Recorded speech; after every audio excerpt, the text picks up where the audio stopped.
Okay, welcome to Podnutz Daily for August 13th, 2008, episode number 56. Got a couple emails saying, where are the last few episodes of Podnutz Daily? I can't get them. They're not on iTunes or they're not being downloaded. Yeah, they're not in the RSS feed yet. I put episode number 54 up right before this show. So 54 is up. 55 will be up tonight. And hopefully I'll get 56, which is today's show, up tonight too. Just got a little behind. Sorry about that. Also, Steve from SMD Computer in here? No, he's not. Episode number 22 of Podnutz Weekly will be released tonight. I promise.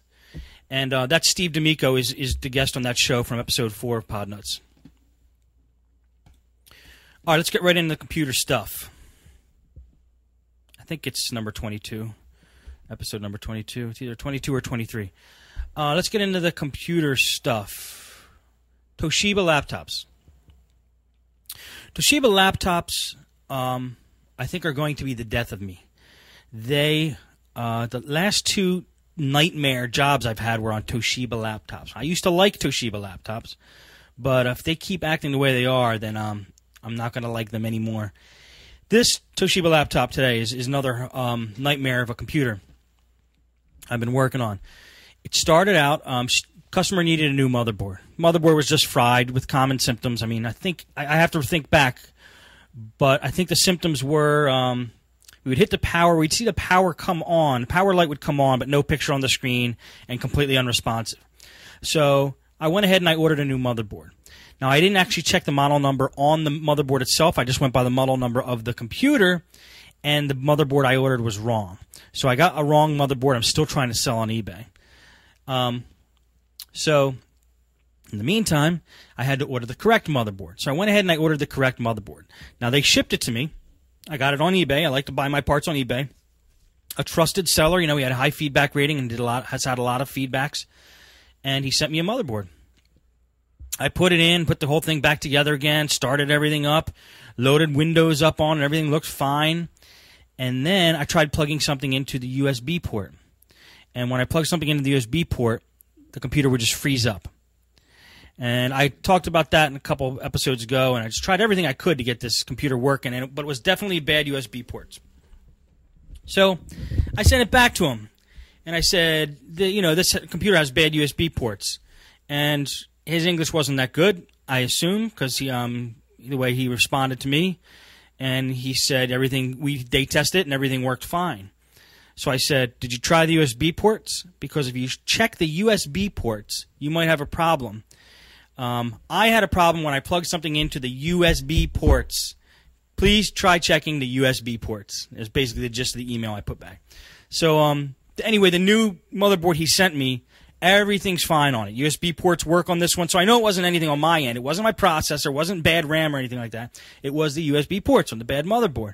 So if he thinks everything's fine on that motherboard, he's going to ship it out to somebody, and I feel bad for that person who's going to get them. But the point is, hooked everything back up on this one. USB ports working fine, everything working fine. And here's the problem on this one. I went to attach the ribbon from the touchpad on this Toshiba laptop into the motherboard. It's a small, tiny, like four leads long, 4 leads wide ribbon that plugs into the motherboard, and it goes to the touchpad. One of the leads on this ribbon has come up off of the ribbon, so it was kind of floating in air a little bit. So I pushed it down, and I put it into the spot where you push the ribbon in for the motherboard. And I turned the computer on, and I heard a beep. And then the computer booted fine after the beep. I thought it was going to be RAM at first. It beeped. I never heard the computer beep like that. It beeped. Everything started up, except the touchpad wouldn't work now. So I'm like, all right, it must be just a bad cable. Maybe that lead that I was pushing on the lead for the touchpad, maybe the actual ribbon is broken. I need a new ribbon. But I tested out the ribbon completely, made sure everything was fine. All the ribbon was making a connection on both ends. So I plugged it back in. I started it up again. No ribbon. I tried Knoppix. No touchpad. I tried Knoppix. Still no touchpad. So either they had sent me a motherboard with a bad touchpad controller, or the ribbon I put in to this motherboard, maybe that lead was touching another lead on the ribbon and shorted out the touchpad controller. All I know is now I have a perfectly functioning motherboard with a non-functioning touchpad. controller. So I don't know what I'm going to do about that. I wanted to cry when that happened today. You know, because the customers were waiting for 2 weeks. First, I ordered the wrong one. Then they sent me a defective one. Then they sent me this one, which I possibly could have broken. Or they might have sent me one with a bad touchpad controller. I don't know who is at fault on that one. But I do know I have to buy another motherboard for this computer. The moral of that story, I don't know what it is. It just makes me upset. Even now, just talking about it. I don't know if you guys ever ran into this. Here's a different problem. Happened on about two computers for me in the last couple of weeks because I think some of the spyware and the viruses are just taking this out here. The desktop on the computer has, it happened on a couple computers that came in. The desktop wallpaper is a blue screen that basically has in the middle of it a block that says your computer has been infested with infected with spyware. Please remove it or something like that. And it's a block, like a rectangle in the middle of the screen, and half of it's yellow and the top half is blue, or the other way around. And what it does is it removes the desktop tab from your system properties. It also removes your screensaver tab in some cases. So you can't get it off. Well, I found a way to get that removed. After, of course, you run all your anti-spyware software or do whatever you need to do to get the spyware off of the machine, that wallpaper might still be there as just a graphic. And you can't remove it if the desktop tab is not available to you. So I found on Google a site called Kelly's Corner. That's Kelly with a K, Corner with a K. So I think it's KELLYS-KORNER.com. I'm not 100% positive, but if you Google Kelly's Corner, you'll find it. And there's an XP. It's under the XP Tweaks section. It's a registry entry for getting back the desktop tab.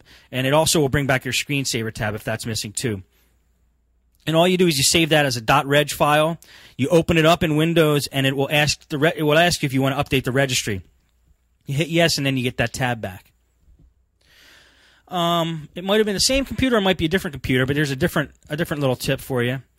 Some computers or some spyware and viruses like to turn off automatic updates because they know that's going to might get the best of them if you're allowed to update your computer. In other words, it might fill the security hole that they're trying to keep open. So they turn off automatic updates, and you can't get automatic updates turned back on. Well, we did a little searching for that today, and the way that I found to turn back automatic updates is to do a manual update and get the most recent updates from Windows, from Microsoft. So you don't try to fix automatic updates.